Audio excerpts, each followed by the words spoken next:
రెండు అలగలగ ఎన్నికలు పెట్టి ఒక అండర్స్టాండింగ్ లో కాంగ్రెస్ బీజేపీ రెండు కూడా ఇక్కడ కాంగ్రెస్ కు వచ్చేటట్టు సహకరిస్తా ఉన్నాయి. దానికి పరోపకార సహాయం ఏంది అంటే కాంగ్రెస్ వైపు నుంచి కరీంనగర్ లో, నిజామాబాద్ లో, ఆదిలాబాద్ లో, ఎక్కడైతే ఇలా బీజేపీ ఎంపీలు ఉన్నారో సికింద్రాబాద్ లో ఇక్కడ డమ్మీ అభ్యర్థులను పెట్టి కాంగ్రెస్ పార్టీ వాళ్ళ గెలుపుకు సహకరించే విధంగా ఒక మ్యాచ్ ఫిక్సింగ్ చేసుకొని ఇద్దరు కలిసికట్టుగా పనిచేస్తా ఉన్నారు. దయచేసి నేను మిమ్మల్ని కోరేది, రేపటి రోజున మన గొంతు తెలంగాణ గొంతు పార్లమెంట్ లో వినబడాలి అంటే మన గులాబీ జెండానే ఉండాలి. రేపక్కడ మోడీని నిలదీయాలి అంటే, బీజేపీని ఆపాలి అంటే कांग्रेस वल्ला कादू. हमारे जितने भाई बहन यहाँ पे है, आप भाइयों से बहनों से मेरी गुजारिश है, आप देख रहे हैं क्या हो रहा है पूरे हिंदुस्तान में. आज मुल्क में मोदी को अगर रोकना है, बीजेपी को अगर रोकना है, कांग्रेस से तो बात नहीं बनेगी. वो इसलिए क्योंकि आप देख रहे हैं कल राहुल गांधी जी चल रहे हैं, वहां पे चल गए, वहां से मणिपुर से भारत जोड़ो करके निकल गए. पर वहां पे जब वो भारत जोड़ो करके एक तरफ राहुल गांधी चल रहे हैं, दूसरे तरफ आज राहुल को छोड़ो करके उनके सारे अलायंस पार्टनर, इंडिया अलायंस के सारे पार्टनर निकल गए बाहर और खुद लड़ने की बात कर रहे हैं, अलग से लड़ने की बात कर रहे हैं. ये क्यों हो रहा है? क्योंकि कांग्रेस पार्टी की घमंड ऐसी है, उनकी अहंकार ऐसी है कि कोई दूसरे लोगों को साथ ले चलने में विश्वास नहीं रखते हैं. आज बंगाल में ममता बनर्जी बाहर निकल गई. मैडम दीदी कह रही हैं कि मैं अलग लड़ूंगी वेस्ट बंगाल.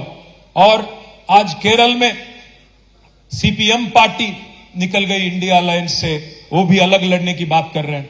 बिहार में नीतीश कुमार निकल गए और दिल्ली और पंजाब में अरविंद केजरीवाल निकल गए इंडिया अलायंस से. अब बचा कौन उसमें नहीं मालूम, बस राहुल गांधी, इकलौते राहुल गांधी वहां पे है. इसलिए मैं भाइयों से बहनों से कहता हूं, अगर बीजेपी को रोकना है, बीजेपी को हराना है, तो आज आप ताकत हमारी मजबूत करिए, केसीआर साहब के हाथ मजबूत करिए. बीआरएस पार्टी को वोट देके कल सिकंदराबाद में भी अगर बीजेपी के किशन रेड्डी को हराना है तो सिर्फ और सिर्फ गुलाबी झंडा से हो सकता है.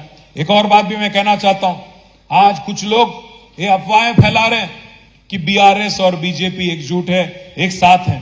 मैं भाइयों पूछना चाहता हूं आपसे, हाल ही में जो असेंबली इलेक्शन हुआ उसमें किसने किसको हराया? बंडी संजय को हराया किसने? बीआरएस पार्टी ने. अरविंद धर्मपुरी जो बीजेपी एमपी है निजामाबाद का, उसको किसने हराया? कोरुटला में बीआरएस ने हराया. आदिलाबाद का जो एमपी है स्वयं बापूराव जो बीजेपी का एमपी है, बोध से एमएलए इलेक्शन लड़े थे उन्होंने, उसको किसने हराया? बीआरएस ने हराया. ईटेला राजेंद्र जो बीजेपी के चीफ मिनिस्टर कैंडिडेट थे, उनको किसने हराया? गजवेल में और हुजूराबाद में बीआरएस ने हराया. दुब्बाक में जो रघुनंदन राव थे बीजेपी एमएलए, उसको किसने हराया? बीआरएस ने हराया. मैं इसलिए कह रहा हूं भाइयों, आज कांग्रेस पार्टी में वो दम नहीं है, कांग्रेस पार्टी में वो ताकत नहीं है कि बीजेपी को रोक सके. इसीलिए मैं कहता हूं, आप केसीआर साहब के हाथ मजबूत करो, केसीआर को और ताकत दो, ताकि कल हम लोग पार्लियामेंट में भी गुलाबी झंडा लहराएं और तेलंगाना की आवाज, दमदार आवाज पूरे पार्लियामेंट में सबको सुनाएं और आपकी हक के वास्ते लड़े.